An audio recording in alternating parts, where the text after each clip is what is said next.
opposition. Thank you very much, Mr. Speaker. If I may, I'd like to just take a second and express my gratitude to the Premier for her service to this province. And to congratulate my old university roommate, who is going to become the 15th Premier of the province of Alberta, something I know that he's always aspired to. Now, Mr. Speaker, on with business. Mr. Deputy Premier, we learned today that a number of senior staff in the Premier's office were let go yesterday. Can he tell us exactly which people were let go and how much the severance is going to be? Honourable Deputy Premier. Mr. Speaker, I don't have a list of people in front of me, but I think it's understood that at any time of transition, most people in a Premier's office are aligned, specifically hired by the Premier to serve that Premier, and anyone in that position normally would tender their resignation at that time or be let go at that time. So it's a matter of process, and that will evolve in due course. With respect to payments, the salaries of all of those people are, because of the gold standard sunshine law that we have, available to the public, and those contracts are also available to the public.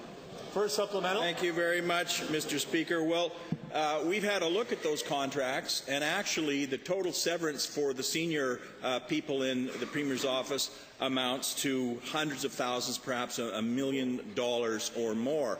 Will the Deputy Premier please tell the House what the total bill to the taxpayer is going to be?